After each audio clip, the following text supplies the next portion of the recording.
Hello, hello, hello, hello. Alors là, on est rendu au lendemain du tirage de la loterie pour la LNH et on sait ce que l'on sait dorénavant, c'est-à-dire qu'une des équipes qui va être parmi les phases qualificatives obtiendront un premier choix.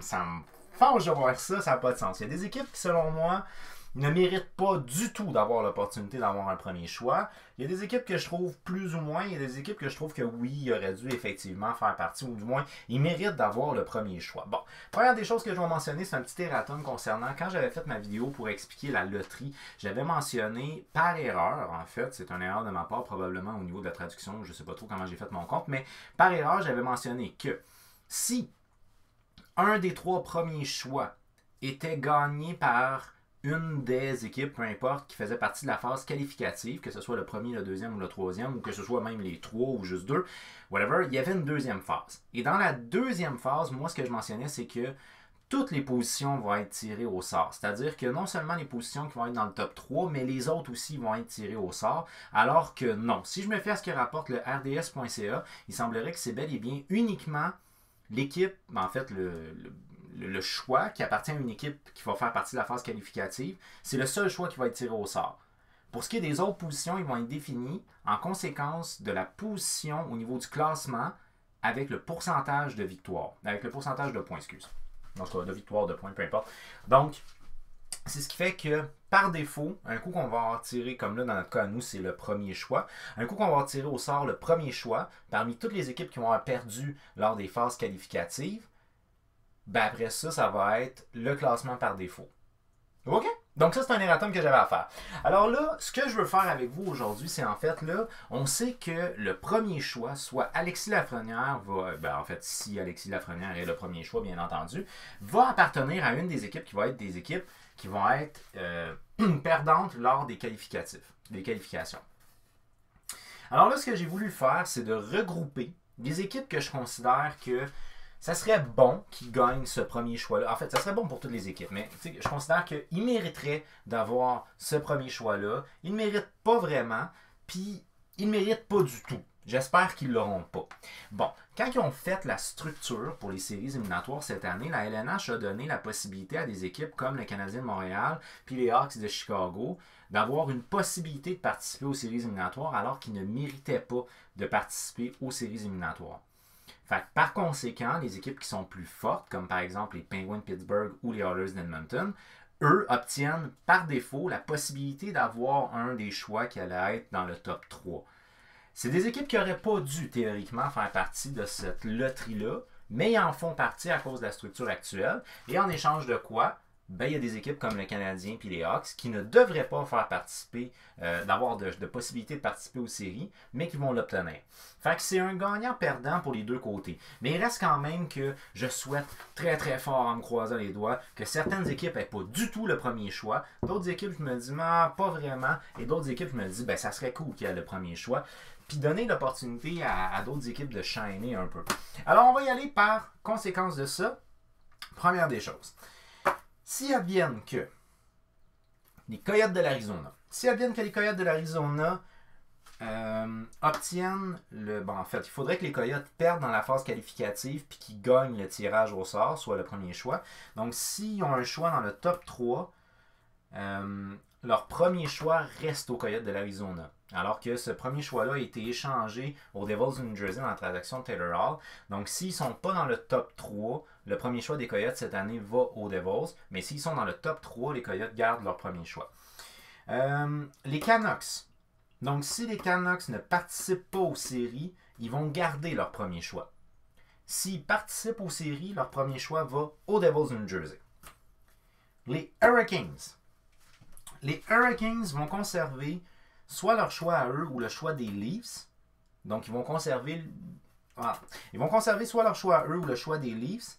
Et le choix qui est le plus bas entre les deux, soit le premier choix qui appartient aux Hurricanes ou le premier choix qui appartient aux Maple Leafs, le plus bas des deux va aller aux Rangers. Fait qu'il y a une transaction qui a été faite avec les Rangers. Les Rangers obtiennent le premier choix qui va être le plus bas pour le prochain repêchage des Hurricanes entre le premier choix des Hurricanes et celui des Maple Leafs. Par contre, là, ce que j'ai vu, c'est que le premier choix des Maple Leafs de cette transaction, ben, en fait, qui appartient actuellement aux Hurricanes, les Maple Leafs vont le conserver si leur premier choix est dans le top 10. Ce qui est possible s'ils gagnent le premier choix. Alors, les Leafs sont éligibles au premier choix. Les Hurricanes sont éligibles au premier choix. Dans le cas des Rangers, je me souviens pas c'est quoi exactement la transaction, mais les Rangers, leur premier choix qui leur appartient à eux, je crois que s'ils finissent dans le top 3, il leur appartient encore. Je ne l'ai pas marqué ici, là, mais il me semble bien que les Rangers, s'ils finissent à une certaine position, ils vont avoir le premier choix. Donc, ils sont éligibles eux autres aussi au premier choix. Les Islanders, eux autres, si leur premier choix est dans le top 3, ils vont conserver leur premier choix. Sinon, leur premier choix va aller au sénateur d'Ottawa, transaction de Jean-Gabriel Pageau. Les Penguins de Pittsburgh, eux autres, vont garder leur choix si ils ne participent pas aux séries éliminatoires. Ce qui fait qu'on a un total de 16 équipes qui peuvent potentiellement avoir Alexis Lafrenière et le premier choix du prochain repêchage. Alors là, ils ne seront pas en ordre, d'accord? Donc, si jamais vous voulez voir une forme d'ordre, non, pas du tout. Je les ai regroupés tout simplement par des groupes que je souhaite pas, mais ne sont pas en ordre. Donc, je vais y aller avec une équipe qui me fâche peut-être plus, là, mais après ça, ça ne sera pas ordonné. Alors, première des choses, je vous dirais que dans les équipes que je souhaite, mais alors là, vraiment, mais vraiment pas qu'ils obtiennent le premier choix, parce que je trouve que ça serait une injustice, on compte dans le lot les Oilers d'Edmonton. Les Oilers d'Edmonton, c'est une équipe qui a été tellement souvent chanceuse avec les fameuses loteries, puis actuellement, ils ont quand même Connor McDavid, ils ont quand même Leon Draisaitl, c'est des joueurs de franchise dans toutes les équipes de la LNH. Ils ne doivent pas, selon moi, obtenir en plus Alexis Lafrenière. J'en reviendrai pas. De toute manière, probablement qu'ils ne pourraient même pas le payer à long terme. Selon ce que dit Ken Holland, qui est le DG actuel des Oilers d'Edmonton, il n'est même pas intéressé à aller chercher Alexis Lafrenière. Ce qui veut donc dire que s'il advienne que les Oilers tirent le premier choix, il serait possible de voir une transaction où les Oilers transigeraient avec une équipe comme par exemple les Sénateurs d'Ottawa qui pourraient être tentés de donner leur 3e et 5e sélection pour aller chercher Alexis Lafrenière. Puis à ce moment-là, pour les Oilers, ça serait un gagnant-gagnant. Alors, les Oilers, je ne veux pas qu'ils l'aillent, mais s'ils adviennent qu'ils l'aillent, il se pourrait qu'une équipe comme les Sénateurs soit prête à payer le gros prix pour aller chercher Lafrenière. Donc peut-être qu'ils donneraient leur 3e et 5e choix total aux Oilers en échange de leur premier choix. Peut-être. Je lance ça de même. Bon. Ensuite, une autre équipe que je considère que je ne veux mais absolument pas qu'ils obtiennent Alexis Lafrenière, les Penguins de Pittsburgh. Les Penguins de Pittsburgh, c'est une équipe qui ont déjà Evgeny Malkin et Sidney Crosby. Je veux bien qu'ils vieillissent, mais en plus aussi Christopher Letang. Je veux bien qu'ils vieillissent, mais ils ont déjà au minimum 2 joueurs de franchise dans cette organisation-là, peut-être même 3. Alors ça, à ce niveau-là, ça me fâcherait vraiment beaucoup d'avoir une équipe comme les Penguins de Pittsburgh obtenir la première sélection, soit Alexis Lafrenière. Par la suite, une autre équipe qui me fâche vraiment beaucoup, ce serait les Maple Leafs de Toronto. Les Maple Leafs de Toronto ont actuellement Austin Matthews et Mitch Marner qui sont des joueurs de concession. Puis on peut compter Nylander aussi dans le lot. Ils ont déjà des joueurs avec mon Dieu, Tavares, c'est vrai. Ils ont déjà des joueurs avec un talent offensif exceptionnel, offensif et non offensif. Offensif exceptionnel, je ne veux pas qu'on rajoute à ça Alexis Lafrenière. Puis encore là, dans leur situation, ça serait également une situation où je ne sais même pas s'ils seraient capables de le payer. Toujours dans ma gang, qui serait dans ma gang, No Way, qui me fâcherait vraiment beaucoup, j'y vais avec les Prédateurs de Nashville. Les Prédateurs de Nashville ont déjà une défensive qui est très offensive, qui porte énormément à l'attaque. Ils ont déjà un potentiel qui est très fort. C'est une équipe qui a déjà été très dominante. Alors moi, très honnêtement, les Prédateurs de Nashville, je vois qu'ils ont déjà un bon noyau. Je ne sais pas qu'est-ce qui ne marche pas dans cette équipe-là, mais ils ont déjà un joueur de franchise qui est un joueur de franchise très clair en Romagny aussi. Mais tu sais, sinon, ils ont quand même des joueurs d'avant comme Forsberg ou bien Duchesne ou Akon que j'aime beaucoup aussi qui est un défenseur. Ils ont déjà des joueurs qui sont des joueurs d'impact majeur dans cette organisation-là. S'ils ne réussissent pas à gagner en quelque part, c'est leur problème. Une autre équipe que je ne souhaite pas les voir avoir le premier choix, c'est-à-dire Alexis Lafrenière, les Canucks de Vancouver. Les Canucks de Vancouver ont déjà actuellement un sacré fort potentiel en termes de jeunes. On compte là-dedans, entre autres, Elias Pettersson, qui est un joueur de franchise, Hughes, qui est un joueur de franchise. Cette équipe-là n'a pas, selon moi, besoin d'avoir un joueur de franchise de plus. Ils ont déjà un noyau de joueurs. Offensivement, c'est une très bonne équipe. Donc, ils ont déjà un noyau de joueurs qui est suffisant, qui leur permet d'être très compétitifs. Cette année, JT Miller a une très bonne saison. Ils ont Boerbat, ils ont Balzer. Je ne considère pas que cette équipe-là a besoin d'avoir un autre joueur de franchise. Par la suite, je vais y aller avec une équipe que j'aime certes beaucoup, mais qui ont une offensive déjà tellement forte, puis dans certains cas, pas si jeune. Pas si vieille, excuse. Les Jets de Winnipeg ont déjà en ce moment Kyle Connor et Patrick Laney, que franchement, t'en as encore pour une couple d'années. Mark Scheifele, qui est vraiment exceptionnel au niveau offensif, peut-être pas pour aussi longtemps que Laney, mais quand même. Alors, je considère que ces équipes-là, cette équipe-là, a déjà au niveau offensif quelque chose d'assez solide. Ils n'ont pas besoin d'aller chercher un joueur de franchise de plus. Je vais y aller également avec la Bunch of Jerks, les Hurricanes de la Caroline. Pourquoi? Parce que ils ont déjà Sébastien Aho, qui est de loin un joueur de franchise. Ils ont d'autres joueurs qui sont des joueurs très offensifs, Teravainen entre autres. Mais je trouve qu'ils ont déjà une base offensive qui est très intéressante. Pour ce qui est des Hurricanes, moi je considère qu'ils n'ont pas besoin d'un joueur de franchise en plus. Ils ont tout simplement besoin d'avoir plus de solidité au niveau défensif. Mais encore là, ils sont déjà une bonne équipe. Alors, laisse le temps aux jeunes de grandir et cette organisation-là, c'est la même chose pour les Canucks, vont devenir une organisation des plus dominantes de la LNH. J'en suis plus que persuadé. Tu leur donnes un gardien de but stable, d'après moi, ils sont partis pour la gloire. Panthers de la Floride. Les Panthers de la Floride ont déjà Barkov et Huberdeau qui sont des joueurs de franchise. En plus de Ekblad, qui est un joueur de franchise, ils ont-tu vraiment besoin d'avoir un autre joueur de franchise? Je pense que tu as d'autres marchés qui sont des marchés qui doivent obtenir un sauveur, si vous voulez, pas nécessairement pour sauver le marché à proprement dit, mais tout simplement pour leur donner un petit peu de lustre à une organisation. Alors, selon moi, les Panthers de la Floride actuellement, s'ils n'arrivent pas à gagner, c'est pas un problème de joueurs avec un fort potentiel ou déjà avec un très fort talent.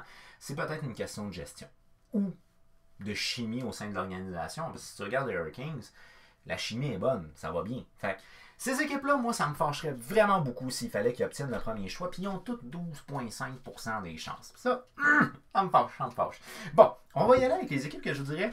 Non, je serais pas vraiment content de voir qu'ils obtiendraient le premier choix, mais en même temps, je serais pas vraiment fâché. Je serais juste vraiment pas content, très déçu de la situation. J'y vais avec les Islanders de New York.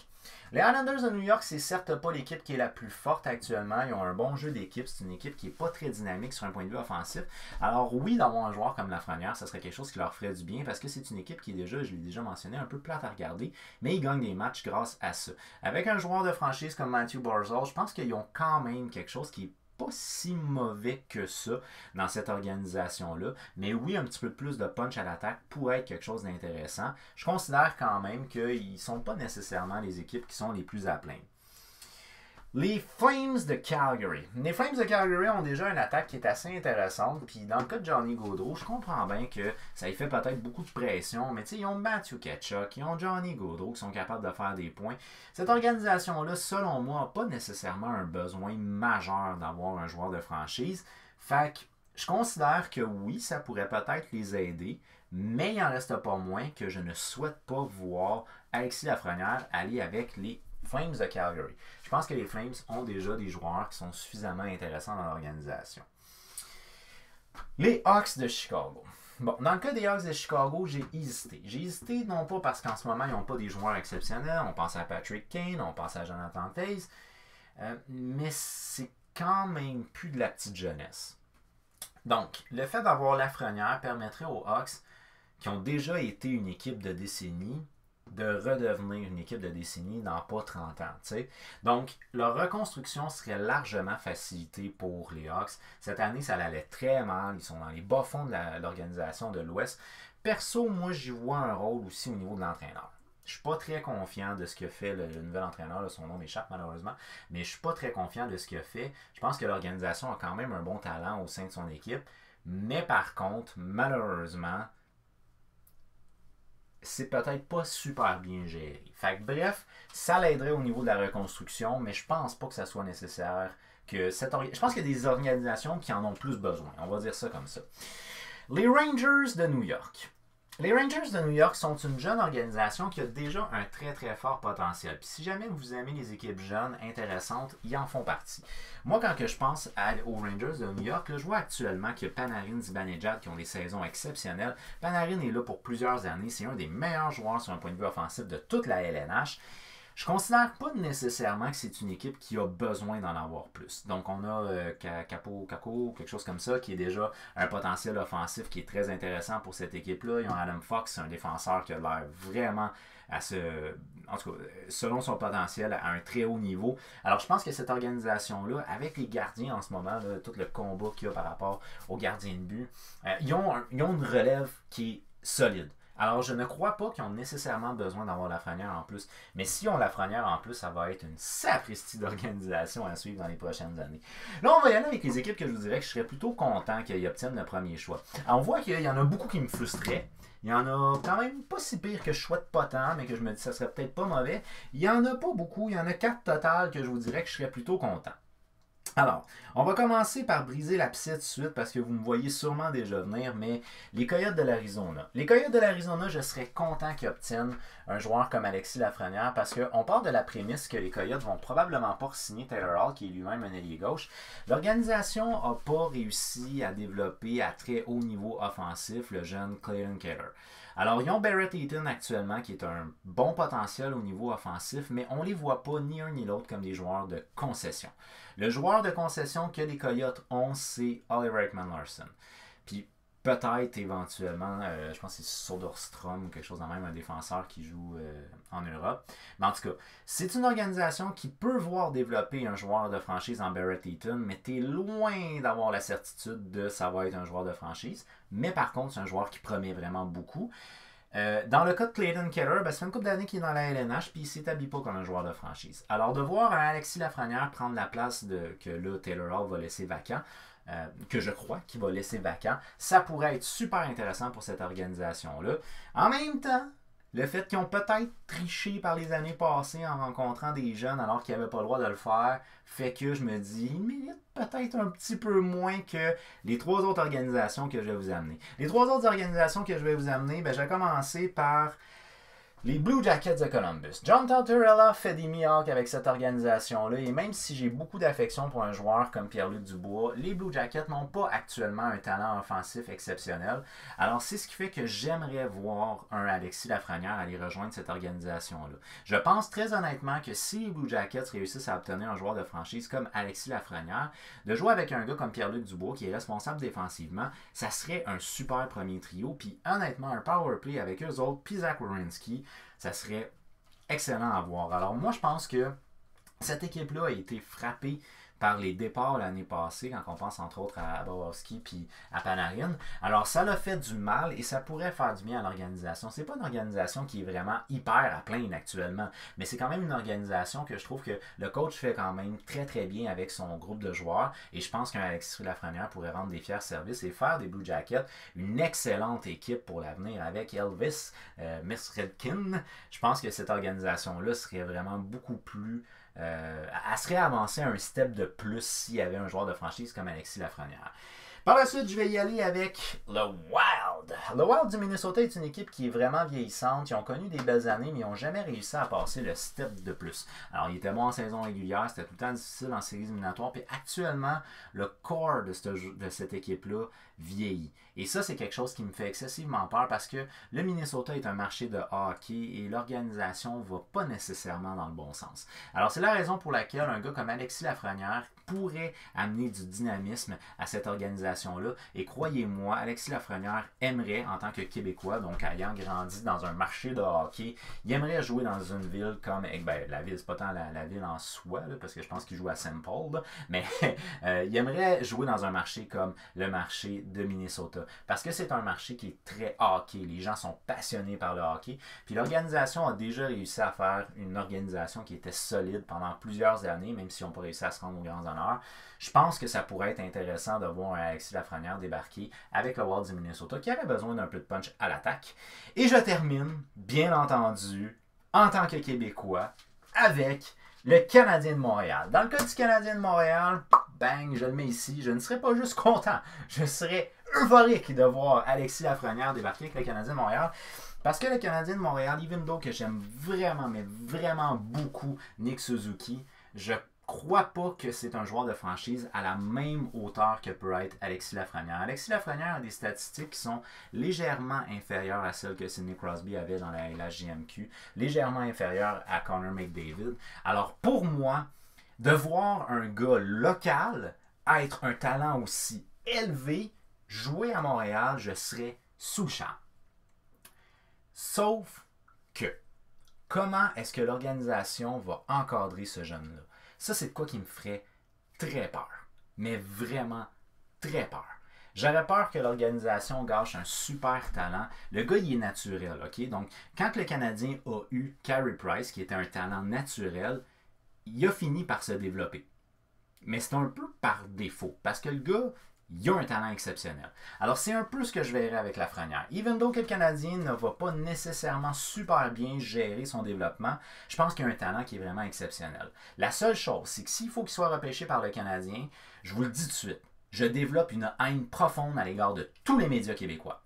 Parce que je trouve tellement qu'à Montréal, on est agressant avec nos joueurs. Moi, en tant que tel, les entrevues d'après-match avec les joueurs, ça ne m'a jamais vraiment intéressé. Donc, le fait de voir le gars dans son vestiaire, je trouve que c'est agressant, surtout après une défaite. Tu as ce genre de situation-là qui se passe dans tous les grands marchés, comme exemple New York, Toronto, mais dans le cas de Montréal, c'est tellement... La ville est tellement hockey que les joueurs peuvent comme jamais sortir de cette bulle-là. Ça, c'est de quoi qui, moi, me dérange beaucoup avec les médias de Montréal. Alors, j'aurais peur qu'ils envahissent totalement et littéralement tout le temps Lafrenière. Et ça, c'est de quoi qui me dérangerait vraiment beaucoup. Mais pour la fierté du gars, de pouvoir porter le chandail qu'il avait quand il était kids, comme un peu Tavares d'ailleurs, quand il est arrivé à Toronto, il était content de montrer que quand il était jeune, il portait le chandail des Maple Leafs. J'aimerais voir un Alexis Lafrenière être repêché par le Canadien de Montréal. Maintenant, s'il advienne que on tire au sort, puis que c'est une des autres équipes qui l'a, ici, là, ces équipes de là, ça se pourrait qu'on voit une transaction qui se donne, mais je pense qu'il y a très peu de chance. Le seul qui a l'air de mentionner très clairement, c'est Ken Holland. Mais sinon, je pense qu'il y a quand même très peu de chance. Je trouverais ça plate. Mais tu sais, une équipe comme les Oilers d'Edmonton, les Maple Leafs de Toronto, les Penguins de Pittsburgh, peut-être même à la limite les Jets, mais là pour l'instant je ne les mettrai pas, là, mais ces trois équipes-là, je ne verrais même pas comment ils pourraient le payer à long terme. Parce que je veux dire, Crosby, c'est pas l'année prochaine qu'il va prendre sa retraite non plus, Malkin non plus, est-ce qu'ils vont me transiger, est-ce que tu sais. Donc, je vois pas vraiment comment est-ce que ces équipes-là, à long terme, pourraient dealer avec un joueur de franchise à la trempe d'Alexis Lafrenière. Mais je pense qu'ils pourraient sauver, entre guillemets, certaines concessions. Je vois pas nécessairement l'avenir le plus bright pour ces organisations-là. Fait que je considère même, le Canadien, by the way, a une bonne base, hein, je tiens à le mentionner, le Canadien a une bonne base de jeunes, sauf que le problème que je vois, c'est qu'ils n'ont pas de joueurs de franchise dans leur bonne base, ce qui est peut-être le cas de d'autres équipes. Donc c'est à ce niveau-là où, mais encore là, tu sais, les Islanders, je sais pas, les Islanders non plus, là, ils ont quand même, en tout cas, bon bref, on comprend le point. Un joueur d'attaque vraiment fort potentiel, ça fait longtemps qu'on n'a pas vu ça à Montréal, puis je pense que ça nous ferait du bien.